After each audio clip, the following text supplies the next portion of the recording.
السلام علیکم، میں ہوں ابسا کومل۔ آج 16 دسمبر کی بدقسمت تاریخ ہے جو تمام پاکستانیوں کے ذہنوں میں ہمیشہ رہتی ہے۔ 10 سال پہلے آج ہی کے دن پشاور کے آرمی پبلک سکول پر دہشت گردوں نے وحشیانہ حملہ کیا جس میں 131 معصوم بچے اور اساتذہ سمیت 144 افراد کو شہید کیا گیا۔ اس واقعے کی تحقیقات کے لیے جو جوڈیشل کمیشن بنایا گیا تھا اس نے اپنی رپورٹ میں سانحہ آرمی پبلک سکول کو سیکیورٹی کی ناکامی قرار دیا تھا۔ اس کے بعد ایک ادارہ جاتی کارروائی بھی ہوئی تھی اس حوالے سے۔ اب ایک دہائی کا عرصہ گزر چکا ہے لیکن اس کے بعد بھی ہر پاکستانی کے دل میں یہ غم تازہ ہے۔ آج کی تاریخ جب بھی آتی ہے تو لوگ جو ہے وہ بہت دکھی ہوتے ہیں، لیکن دوسری طرف ایک ریاستی پالیسی کے حوالے سے بھی سب کی نظر ہوتی ہے کہ کیا اب دہشت گردوں کے حوالے سے ایک مستقل پالیسی سامنے آئے گی۔ ہم نے یہ دیکھا ہے کہ آج پاکستان کی یہ پالیسی ہے کہ جو دہشت گرد ہیں ان کے لیے فتنۃ الخوارج کے الفاظ استعمال ہوتے ہیں اور یہ کہا جا رہا ہے کہ ان کے لیے کسی قسم کی موجودہ پالیسی کے تحت رعایت نہیں ہوگی۔ مگر یہ سانحہ جب ہوا آج سے 10 سال پہلے اے پی ایس کا، تو اس کے بعد ہم نے دیکھا کہ 10 سال کے اندر ایک مبہم قسم کی پالیسی ہی رہی۔ ملک کی جو سیاسی اور عسکری قیادت ہے انہوں نے ایک بہت بڑا اتفاق رائے کیا تھا نیشنل ایکشن پلان کے نام پر، مگر اس کو بھی ہم نے دیکھا کہ جامع طریقے سے عمل درآمد اس پہ نہیں ہو سکا۔ دہشت گردوں کے حوالے سے بھی اگر رویہ دیکھیں تو کبھی ایک نرمی رہی، کبھی آہنی ہاتھوں سے نمٹنے کے حوالے سے بات کی گئی۔ پاکستانی قوم جو ہے انہوں نے بہت اہم شخصیات پاکستان کی جو ہے ان کے منہ سے دہشت گردوں کے لیے گڈ طالبان کے الفاظ بھی سنے، اور پھر اس کے علاوہ افغان طالبان اور ٹی ٹی پی کو ایک ہی سکے کے دو رخ بھی کہا گیا۔ اب یہ دو انٹائرلی بہت مختلف چیزیں تھیں لیکن یہ کہی گئیں۔ اب یہی جو تمام صورتحال تھی تو اب پی ٹی آئی کا دور حکومت تھا، اس میں یہ دہشت گرد تھے، ان کو پاکستان واپس لا کر آباد کرنے کا فیصلہ کیا گیا۔ اس کا دفاع سابق وزیر اعظم عمران خان کرتے رہے۔ اس فیصلے کا یہ نتیجہ نکلا کہ آج انہی کے وزیر اعلیٰ خیبر پختونخوا علی امین گنڈاپور بے بسی کا اظہار کرتے ہوئے کہتے ہیں کہ قبائلی علاقوں میں اور خیبر پختونخوا میں اس وقت 16 سے 18 ہزار دہشت گرد موجود ہیں اور ہمیں افغانستان سے مذاکرات کرنے کی ضرورت ہے۔ آج ریاست جو ہے وہ عزم استحکام مہم کے تحت کل عدم عسکری گروپوں کو فتنۃ الخوارج قرار دے کر ان کے خلاف بڑے آپریشن کر رہی ہے، بڑی کارروائیاں کر رہی ہے، لیکن سب لوگوں کے ذہنوں میں سوال یہ ہے کہ کیا یہ پالیسی مستقل ہوگی یا کل کو پھر ایک نرم پالیسی سامنے آ جائے گی؟ کیا وجوہات رہیں پہلے ایک مبہم پالیسی کی؟ اس کو ہم پروگرام میں آج ڈسکس کریں گے تفصیلی طور پہ، لیکن اس سے پہلے ہم آپ کو ڈان.com کی سانحہ اے پی ایس کے حوالے سے دستاویزی فلم کا ایک حصہ دکھاتے ہیں جس میں اے پی ایس کا یہ جو حملہ تھا اس میں بچنے والے طلباء آپ کو بتائیں گے کہ کس طرح انہوں نے دہشت گردوں کو شکست دیتے ہوئے اپنی تعلیم بھی جاری رکھی اور کامیابیاں بھی حاصل کی۔ It's been 10 years to that incident now. میں ایک انجینئر ہوں بائی پروفیشن۔ جب اٹیک کا ٹائم تھا 16 دسمبر 2014 میں اس وقت 8th اسٹینڈرڈ میں پڑھتا تھا۔ اس کے بعد اب جو ہے وہ میں کے پی آئی ٹی بورڈ میں ایز اے ڈیولپر کام کر رہا ہوں۔ My name is Rana Mohammad Ehsan and I'm a survivor of APS attack. Technical engineering میں نے کی، پھر ایئر یونیورسٹی اسلام آباد سے ریسنٹلی ہی میں گریجویٹ ہوا ہوں۔ میں اے پی ایس اٹیک کا سروائیور ہوں۔ آج 10 سال بعد 2024 میں اسلامیہ کالج یونیورسٹی پشاور سے بی ایس کمپیوٹر سائنس کر رہا ہوں۔ On 16 December 2014, I was in class 8 and I was 14 years old. Now I am a graduate of Peshawar University. I'm a survivor of the attack that happened at APS Peshawar in 2014. After 10 years worth of time, I founded my own organization which is now dealing in rehabilitating the trauma survivors and victims of terrorism within Pakistan. اور جو اے P S کے survivors بیرون ملک ہیں جو طلباء، وہ ملک کا نام دنیا بھر میں روشن کر رہے ہیں۔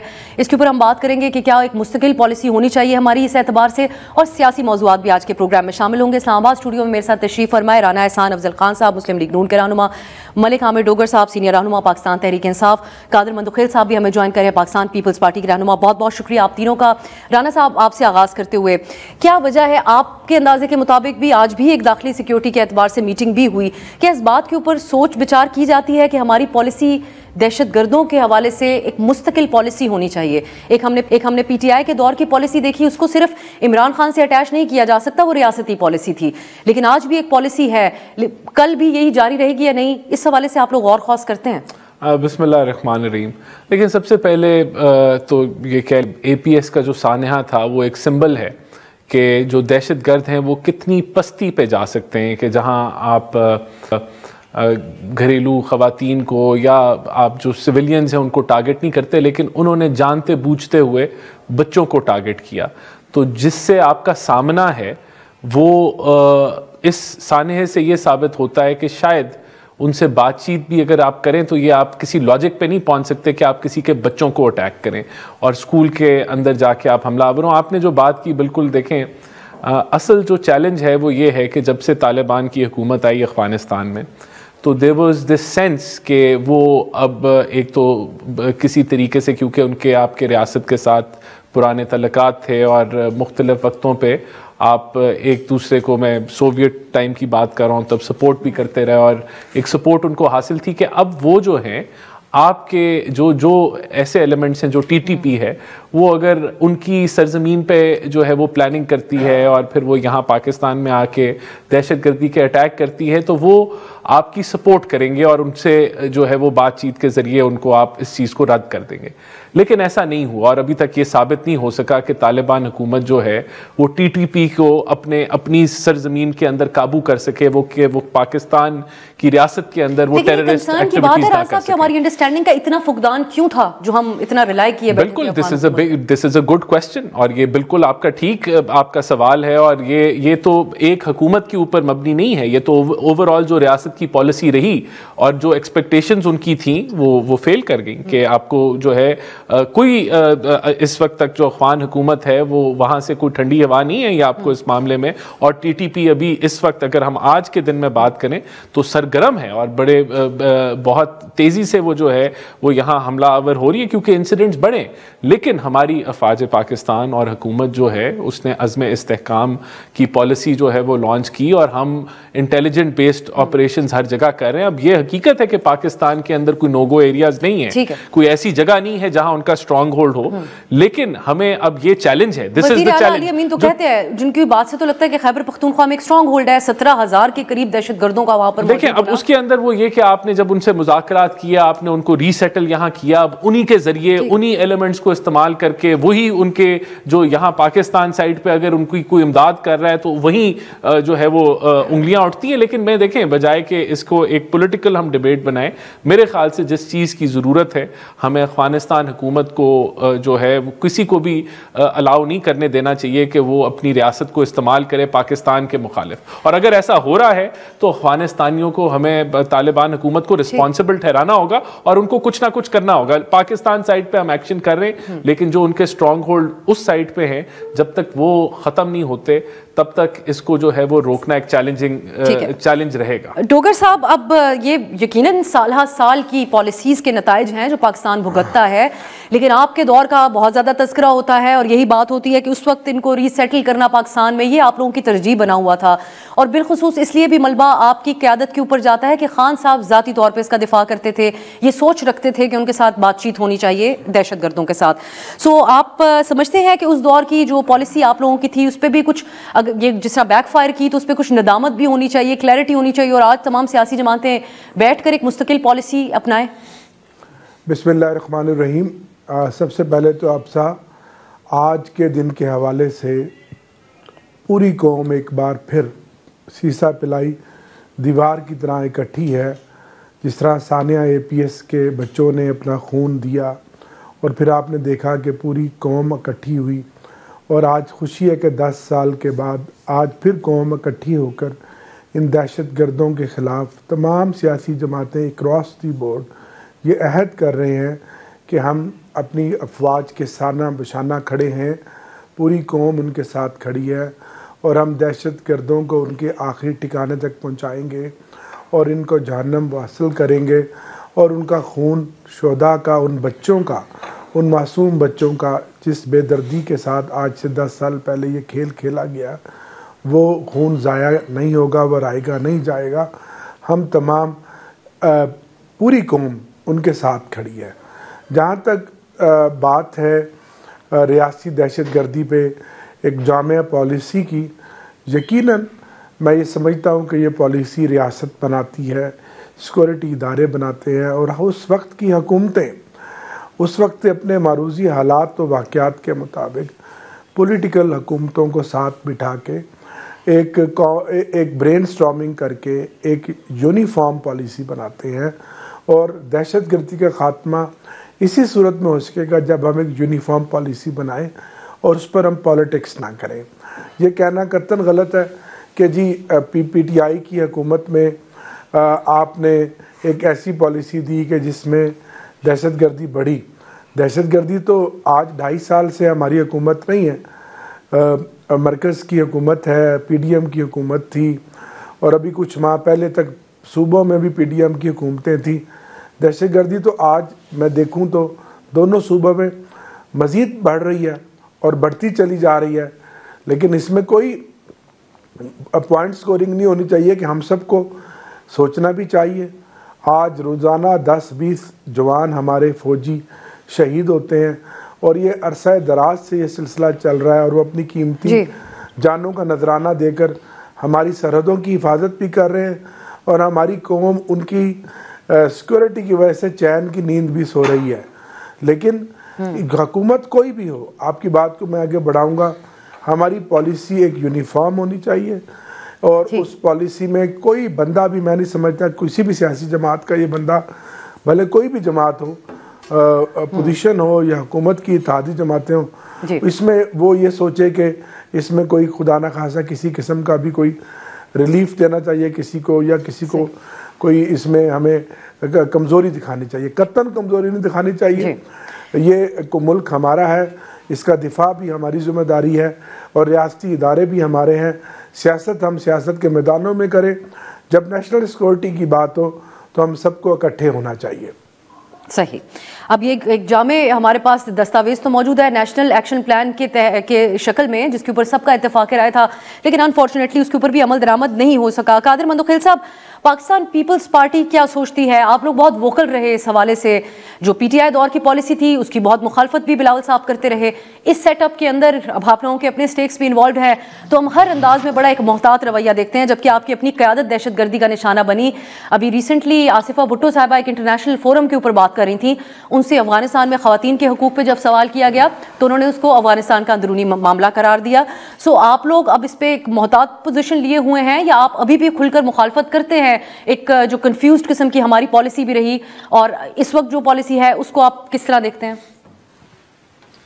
دیکھیے, آپ نے آصفہ بی بی کا حوالہ دیا ہے. آصفہ بی بی کبھی بھی یہ نہیں کہے گی کہ خواتین کے اوپر ظلم, یا خواتین کی تعلیم کے حوالے سے, یا خواتین کی جو ایکٹیویٹیز ہے سوشل ایکٹیویٹیز پابندی کا کبھی بھی وہ مخالفت نہیں کر دی. یقیناً اس سوال کے جواب میں نے یہ کہا کہ افغانستان میں ایک الگ ملک ہے, وہ اس کی ذمہ دار تھوڑی ہوگی, وہ تو پاکستان کے حوالے سے بات کر سکیں گی.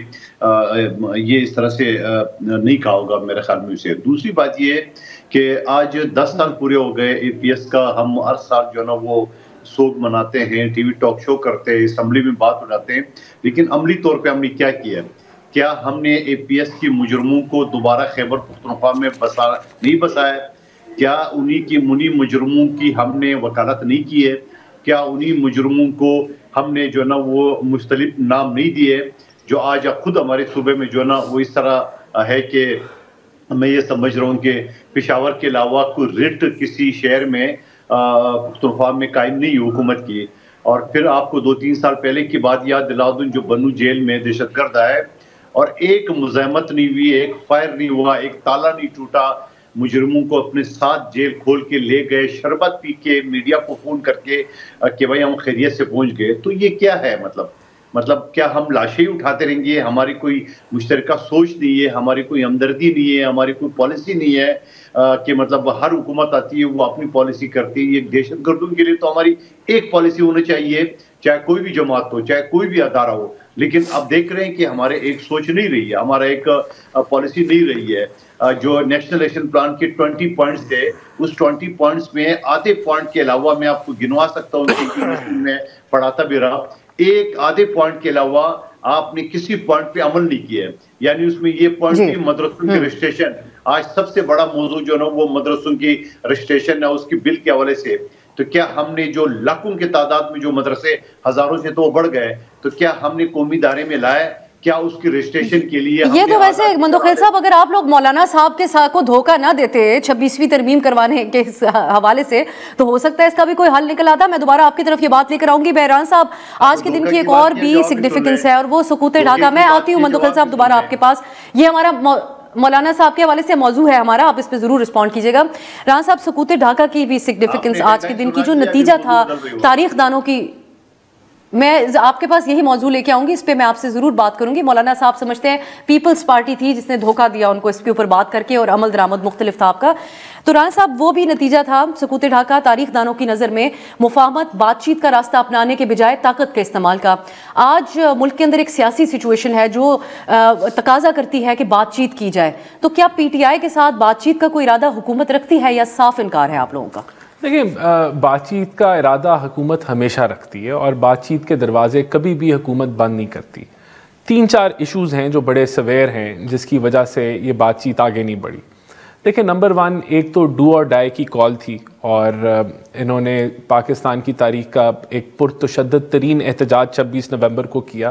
ہلاکتیں ہوئیں پولیس کی سائٹ پہ, شہید کیے گئے, پھر جلاؤ گھیراؤ تھا, پھر گاڑیاں راکھ کی گئیں, بہت سارا. اس میں اس کی ڈیٹیل میں نہیں جاؤں گا. اب یہ اسٹیبلش ہو گیا کہ ایک پرتشدد ترین یہ احتجاج تھا, اور اس کے فوراً بعد انہوں نے وکٹم کارڈ کھیلا جو کہ جھوٹا ثابت ہوا, جس کی کوئی جو ہے وہ کوئی ایویڈنس نہیں ہے. ریاست نے ایک گولی نہیں چلائی, لیکن انہوں نے پوری دنیا کے اندر ایک ملیشیس پروپیگنڈا کیا خطرناک قسم کا کہ میسیکر ہوا فلانا ڈھمکانا, اور فوری طور پہ انہوں نے کال دے دی سول نافرمانی کی کہ ہم اگر ہماری اب اگلی شرائط نہ مانی تو پھر ہم سول نافرمانی کریں گے.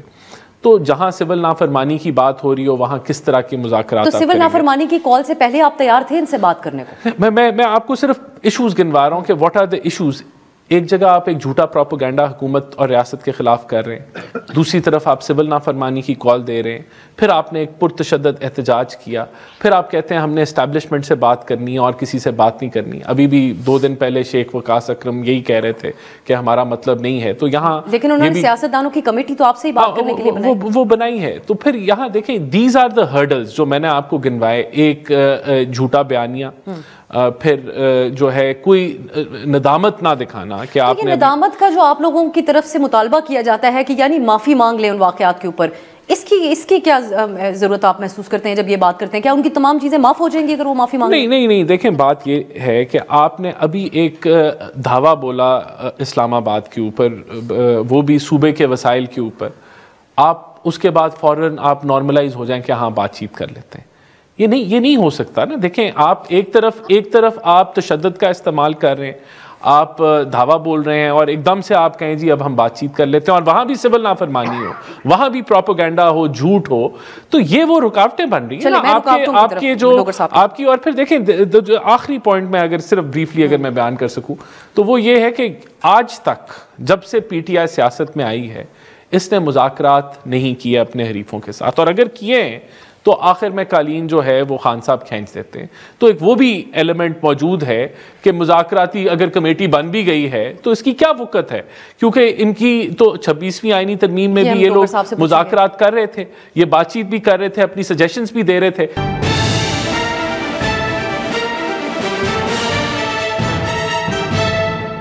ڈوگر صاحب, حکومت آپ لوگوں کی طرف سے جب یہ کمیٹی بنائی گئی تو اس کے بعد پرائم منسٹر کا بھی ایک سٹیٹمنٹ آیا کہ ملک میں سیاسی استحکام کی ضرورت ہے, تو اس طرح کا تاثر ملا کہ شاید اب بات چیت کا راستہ بنے گا. لیکن پھر سول نافرمانی کی کال آتی ہے, وہ تو بات ایک طرف رہ گئی, اس کو آپ لوگوں نے ہولڈ پہ رکھا ہوا ہے. علی امین گنڈا پور صاحب جو بیانات دے رہے ہیں وہ تو آپ لوگوں کے بیانات سے میچ نہیں کر رہے. انہوں نے اب دوبارہ دھمکی دی کہ اسلحے سمیت اسلام آباد میں چڑھائی کریں گے اگر خان صاحب جو ہے وہ ہمیں پرامن احتجاج سے ہٹ کر اجازت دے دیتے ہیں. سو آپ نہیں سمجھتے کہ یہ واقعی ایک رکاوٹ بھی بن رہی ہے انگیجمنٹ کے اعتبار سے, کچھ سنجیدہ نوعیت کے اوپر آپ لوگوں کے ساتھ بات چیت ہو؟ دیکھیں جی, جہاں تک احتجاج کی بات ہے, آئین اور قانون کے مطابق پرامن احتجاج کرنا پاکستان کے ہر شہری کا فرض ہے.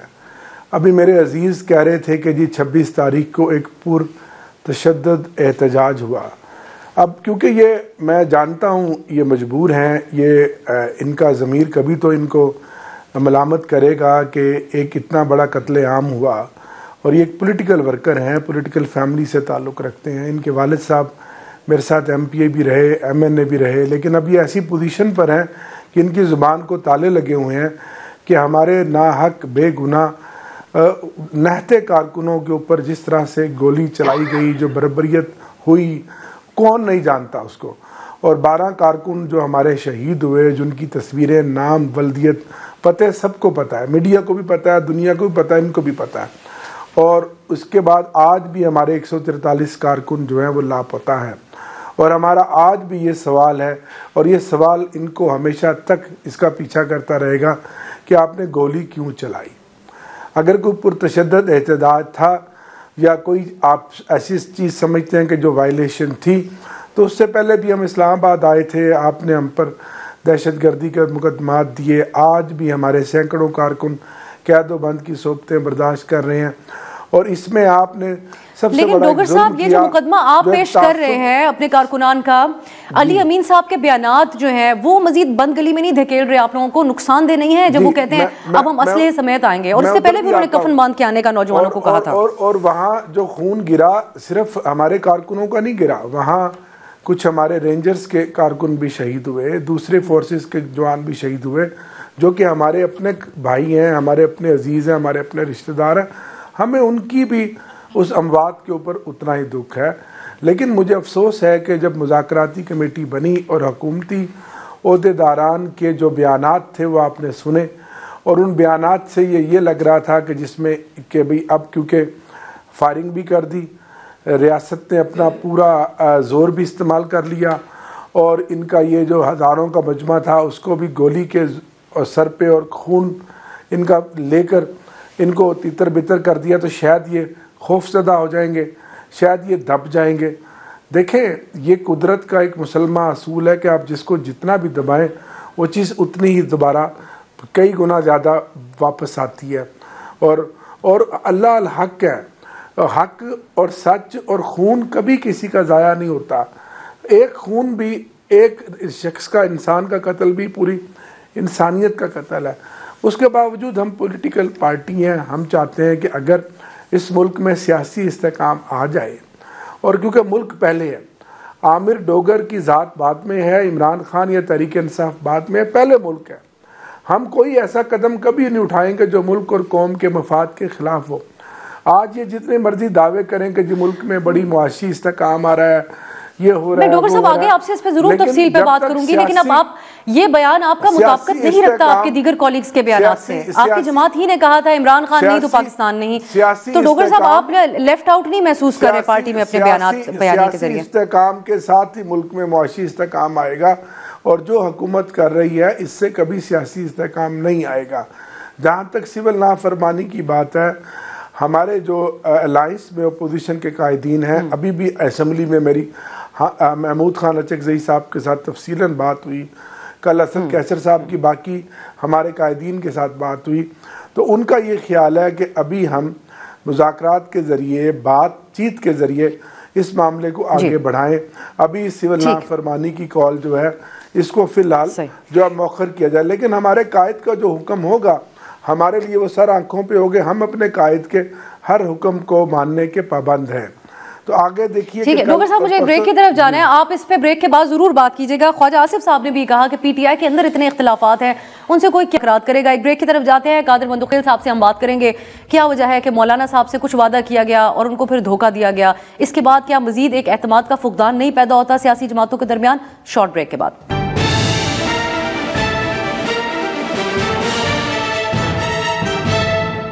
بریک کے بعد خوش آمدید، ہم بات کر رہے ہیں ملک میں ایک سیاسی عدم استحکام ہے جو کہ موجود ہے اور اس کو ایکنالج کرتی ہے اب ہماری وفاقی حکومت بھی، تو کیا واقعی کچھ سنجیدہ مذاکرات کی طرف معاملات جا سکتے ہیں؟ مندقیل صاحب، ہم ایک اعتماد کے فقدان کی بات کر رہے تھے، جو ہم جے یو آئی کے اب بیانات سنتے ہیں اس سے وہ بہت واضح ہوتا ہوا نظر آتا ہے، تو اب آپ پہلے بھی اس پہ بات کرنا چاہ رہے تھے، کیا وجہ بنی کہ مولانا صاحب سے ایک چیز کے اوپر اتفاق رائے کیا، 26ویں ترمیم کرا لی، اس کے بعد آپ لوگ اس بات سے پیچھے ہٹ گئے؟ اصولی بحث کو ایک طرف رکھتے ہوئے مدارس رجسٹریشن کے حوالے سے وہ ایک الگ ڈیبیٹ ہے، لیکن یہ وعدہ خلافی کیوں ہوئی؟ افسا، آپ نے وہ سنا ہوگا کئی مرتبہ کہ کسی آدمی کے اکاؤنٹ میں کسی اور کے پیسے غلطی سے آ جائے، تو جس کے اکاؤنٹ میں غلطی سے پیسے آ جاتے ہیں تو وہ اکڑ نہیں جاتا ہے کہ یہ پیسے میرے ہیں، وہ بینک مینیجر کو واپس کر دیتے ہیں۔ مولانا صاحب کے پاس، ان کی لوگوں کو آپ سن لیں مختلف میڈیا پہ، ان کے پاس کوئی دلائل نہیں ہے سوائے اس دلائل کا کہ قومی اسمبلی اور سینٹ سے پاس ہو چکے، آپ ہمیں کر کے دے۔ آپ مجھے بتا دو کہ آپ کا ٹی وی چینل ہے یا کوئی ٹی وی چینل ہے، ان کو اگر ماتحت رجسٹرڈ کرانا ہو تو کیا وزارت صحت یا وزارت تعلیم کے تحت رجسٹرڈ کرانا ہوگا یا وزارت اطلاع؟ تو یہ باتیں 26ویں ترمیم پاس کرنے سے پہلے کہنی چاہیے تھی نا مولانا صاحب کو۔ تو مولانا صاحب کو یہ باتیں کہنا چاہیے کہ بابا میرے جو مدرسے ہیں وہ PhD تک تعلیم دیتے ہیں، یہ وزارت تعلیم کے تحت آتا ہے، وزارت صنعت کے اندر یا جو سوسائٹیز ایکٹ کے تحت نہیں آتا ہے. آپ کو بتاؤں سوسائٹیز ایکٹ 1860 کا یہ اس وقت سے رائج تھا جب ایک مسجد ہوا کرتے تھے، مسجد رجسٹرڈ ہوتے تھے، پھر یہ مسجد کے ساتھ مدرسہ بننا شروع ہو گئے، پھر یہ مدرسے کو دینی اور دنیائی تعلیم میں کنورٹ کر کے PhD کے لیول.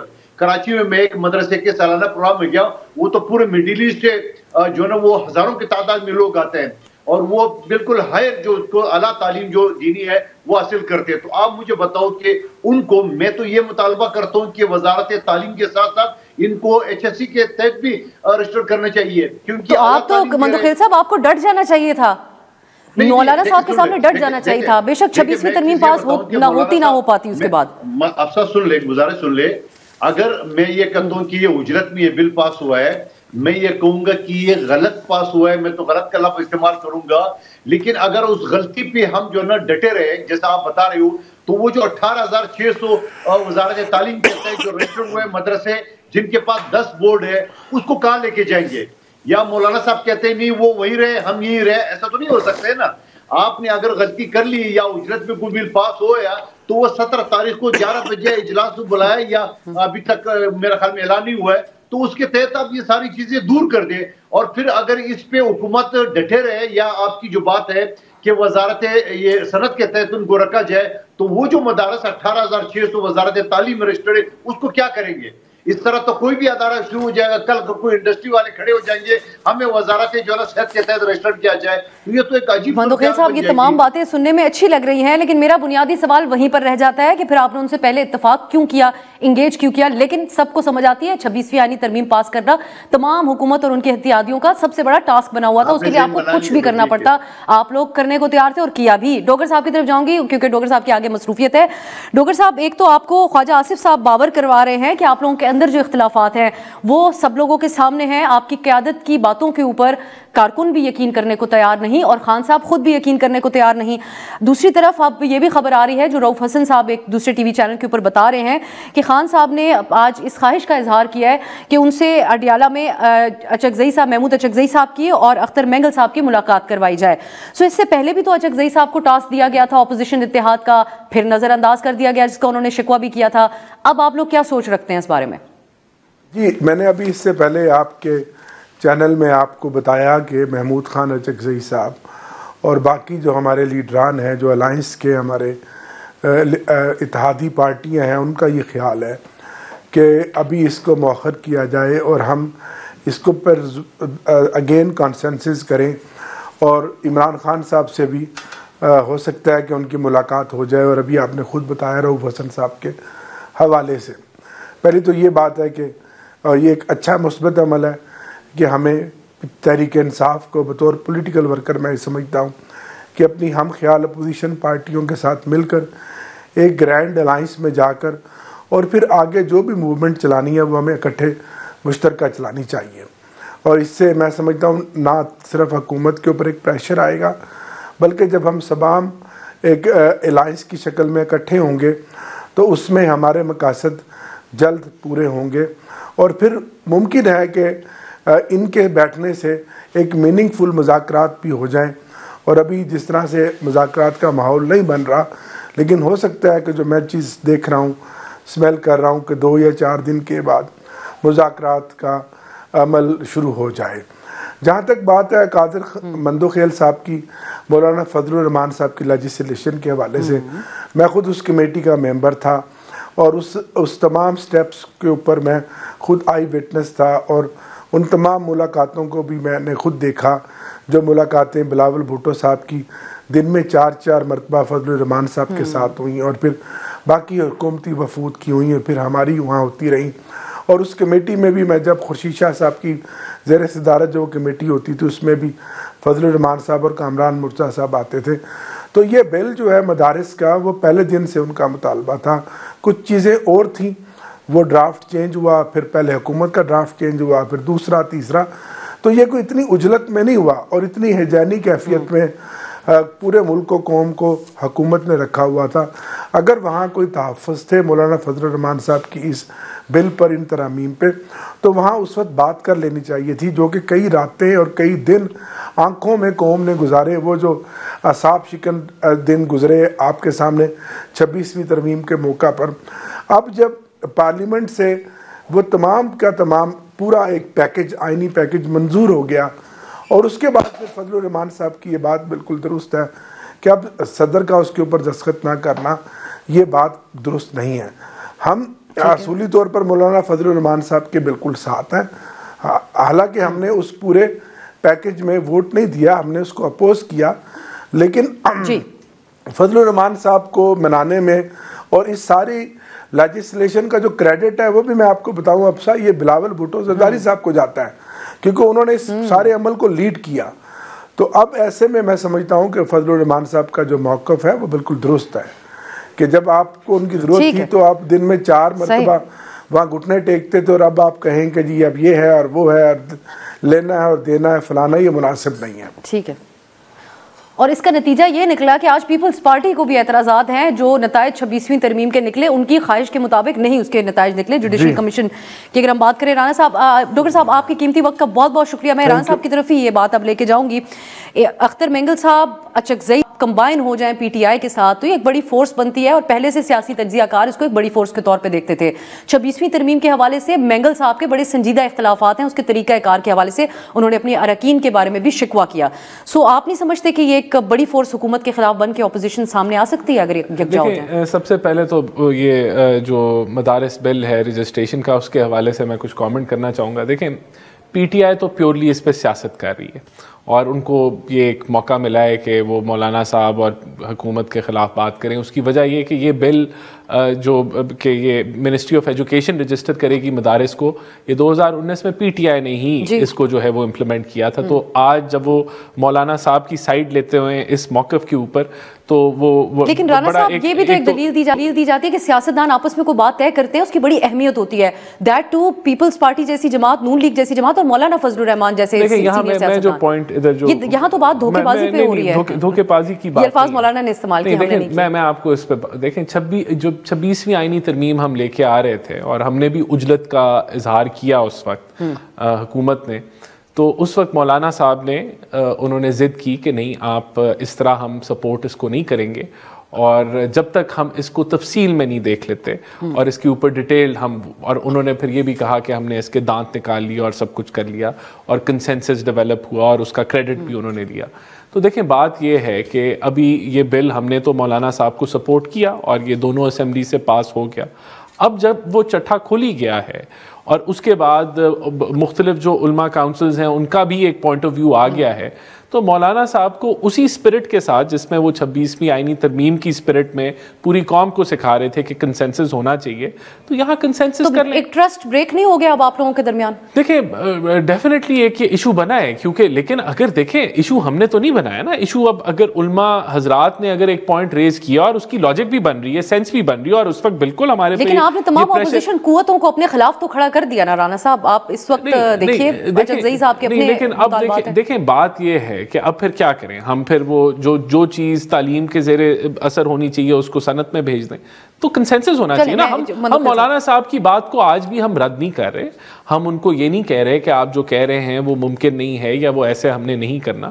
ہم تو صرف یہ کہہ رہے ہیں کہ کنسنسس ڈیولپ کر لیں. تو اگر کنسنسس, اور 26ویں آئینی ترمیم میں وہی ان کا بھی یہی موقف تھا کہ کنسنسس ہونا چاہیے, اس پہ ڈیٹیل بات چیت ہو, تو اگر اجلت کے اندر تب وہ دونوں پارلیمنٹس نے اس پریشر میں کر لیں آپ کہ 26ویں آئینی ترمیم کا پریشر بھی ہوگا, اگر وہ پاس ہو گیا, لیکن آج اس پہ اگر سوال اٹھ گیا ہے تو وہ سوال کو کیا ہم اس کو آنسر نہیں کر سکتے. چلیں اب یہ بندوخیل صاحب جو طریقہ کار اس 26ویں ترمیم کے لیے اپنایا گیا تھا, اور اس کے حوالے سے ڈوگر صاحب بھی آپ لوگوں کو ہی ذمہ دار پاکستان پیپلز پارٹی کو سمجھتے ہیں, بلاول صاحب نے اس میں مینلی رول پلے کیا, تو اس کے نتائج تو آج اس سے تو آپ بھی خوش نہیں ہیں ابھی سے. بندوخیل صاحب جو جوڈیشل کمیشن کی فارمیشن ہے اس اعتبار سے بھی آپ لوگوں نے کہا آپ کی نمائندگی پوری نہیں ہے, اور ایک خاموشی سی بھی چھائی ہوئی ہے جس حوالے سے آپ اور حکومت کے درمیان بات چیت کے اوپر زور دیا جا رہا ہے. سو نتائج 26ویں ترمیم کے جو تھے اس سے آج پیپلز پارٹی خوش نہیں ہے, ہم یہ کہہ سکتے ہیں؟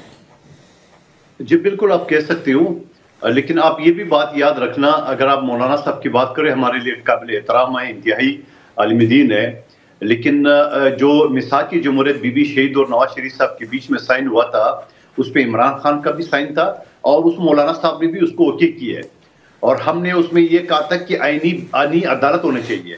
وہ آئینی عدالت کی بجائے آئینی بینچ بن گیا. ہم نے تو ضد نہیں کی ہے. جب کنسنسس تھا سب پارٹیوں کا، ایون کی پی ٹی آئی بھی انڈائریکٹ جو ہے نا ان بورڈ کی، گور خان صاحب اور بلکہ روف حسن صاحب نے تو کہا یہ مسودہ ہی ہمارا ہے، اور جا کے خان صاحب نے جب اس کو ویٹو کر دیے تو وہ معاملہ دوسری طرف چلے گئے، ورنہ تو میڈیا پہ آ گیا. تو میں یہ سمجھ رہا ہوں کہ جیسا رانا صاحب نے بات کی ہے کہ اگر کوئی چیز، چلو میں یہ کہوں گا آج بھی پیپلز پارٹی اور نون لیگ خاموش ہوتے ہیں. اگر یہ دوسرا جو گروپ ہے، میں گروپ کہوں گا یا اس کو بھی 10 بورڈ ہے ان کے پاس، انہوں نے جو ہے اعتراض اٹھایا ہے اور آلریڈی 18,600 رجسٹرڈ ہو چکے ہیں ان کے مدارس. تو آپ مجھے بتا دو کہ یہ تو ایک نیا تنازع شروع ہو جائے گا. تو کیوں نہ رانا صاحب نے بڑی خوبصورت بات کی، کیوں نہ مولانا صاحب جو کہ کنسنسس کا ایک دائی ہے اور وہ یہ کہتا ہے کہ ہونا چاہیے، تو کیوں نہ ان گروپ کو بھی بلایا جائے، تمام پولیٹیکل پارٹی بھی بیٹھ جائے، پی ٹی آئی کو بھی بٹھایا جائے اور ان کا ایک حل نکالا جائے. ہم بضد نہیں ہے، لیکن ہمارا یہ کہنا ہے کہ اگر اس کو ایک تو یہ غلط، مثال کے طور میں بتاؤں، میں وکیل ہوں، میں اپنے رجسٹریشن جو ہے لا کونسل کے ساتھ کروں گا یا جا کے ڈینٹل کونسل یا M B B S council کے ساتھ کراؤں گا. تو اس پہ تو اگر آپ یہ کہہ رہے کہ ہم نے نہیں سوچا، تو مولانا صاحب نے بھی نہیں سوچا کہ آپ ایک چیز کریں کہ آپ جو ایک وزارت تعلیم ہے ان کے بجائے آپ صنعت میں لے جا رہے ہو. میں نے آپ کے حوالہ دیا 1860 کا یہ مساجد ہوا کرتے ہیں. مجھے مدوخیل صاحب ایک کوئک بریک ہے، آپ ہی کنٹینیو کیجئے گا. ایک بریک جانا ہے مجھے، آپ ہی سے واپس آ کے ہم بات کریں گے. کیبنٹ پہ توسیع کی بات ہو رہی ہے، پیپلز پارٹی کابینہ میں شامل ہو نہیں رہی، اتحاد کا کیا مستقبل ہے؟ کوئی خطرہ ہے شہباز شریف حکومت اور پیپلز پارٹی کے درمیان جو ایک اتحاد ہے اس کا؟ شارٹ بریک، واپس آ کے اس پہ بات کریں گے.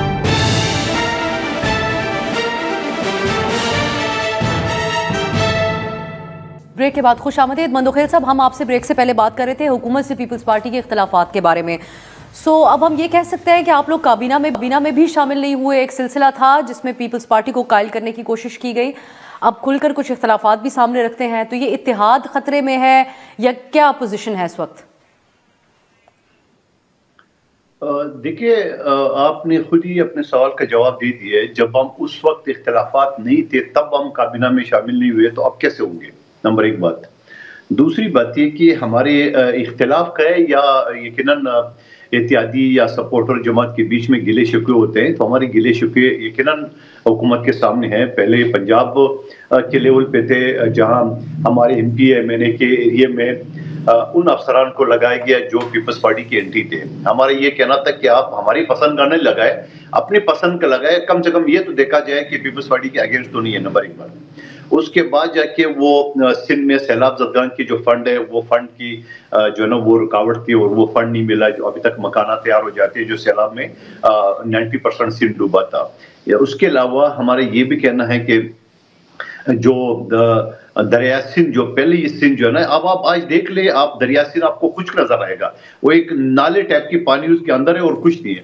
اور اس وقت وہ پنجاب میں، جنوبی پنجاب میں 6 کینال نکالے. تو ہمارا یہ کہنا ہے کہ آپ ایک تو بلوچستان اور سندھ کو آپ نے اعتماد میں لیا، دوسری یہ کہ اگر آپ 6 کینال نکالیں گے تو سندھ تو مزید بنجر ہو جائے گا، بچے گا کیا؟ تو یہ ساری چیزیں ہماری حکومتی ٹیم کے ساتھ جو ہے نا مذاکرات بھی چل رہے ہیں. تو یقیناً مجھے امید ہے کہ اس مسئلے کا کوئی حل نکالا جائے گا. آپ سمجھتے ہیں حل نکل آئے گا؟ اب رانا صاحب وقت تو کم ہے، لیکن یہ ضرور آپ اس پہ، آپ لوگ معاشی اشاریوں کے اعتبار سے بات کر رہے ہیں، لیکن کسی بھی حکومت کو ایک تو اس کی یہ ایک الگ ڈیبیٹ ہے کہ کتنے مستقل ہے یہ اشاریے، کتنے عرصے تک یہ رہے گی سچویشن، لیکن سول نافرمانی جیسی کال کی طرف دوبارہ پی ٹی آئی اگر جاتی ہے تو آپ نہیں سمجھتے کہ یہ ایک عدم استحکام کا ایک بڑا سبب بن سکتا ہے اگر سیریسلی لوگ واقعی رسپونڈ کر دیتے ہیں ان کی اس طرح کی کال پہ؟ دیکھیں، ایک تو اگر آپ اسی کو دیکھ لیں جو 26 نومبر کو یہ نکلے تھے، کیا لاکھوں لوگ نکلے تھے؟ نہیں، لاکھوں، کیونکہ آپ نے نکلنے نہیں دیے تھے رانا صاحب. لیکن تمام موٹر ویز آپ نے بند کیے. اگر ہم نے موٹر ویز بند کیے تو کیا شہروں میں نکلے؟ کیا شہروں میں کسی نے ریلیز نکالی؟ نہیں نکالی.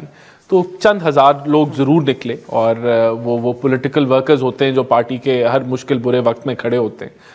تو قوم جو ہے کوئی ان کے پیچھے نہیں چل رہی. سول نافرمانی آپ سمجھتے ہیں اس کال پہ کوئی نہیں؟ دیکھیں، اس کا ایک اور یہ ہے نا کہ لوگ پاکستان سے بھی تو محبت کرتے ہیں. سول نافرمانی کا نقصان کیا مجھے ہے، کیا پی ایم ایل این کو ہے یا حکومت کو؟ اس کا نقصان تو پاکستان کو ہے. تو کیا پاکستانی پاکستان کو نقصان پہنچائیں گے ایک ایسے آدمی کے پیچھے جس کا پرتشدد ترین ریکارڈ ہے؟ ختم ہوا ہے. بہت شکریہ رانا احسان صاحب. قادر مندوخ پروگرام میں ملک عامر ڈوگر صاحب بھی شریک ہوئے. دیکھتے ہیں یہ سول نافرمانی کی کال کی طرف دوبارہ پی ٹی آئی جاتی ہے یا نہیں. آج کے لیے اجازت دیجیے، خدا حافظ.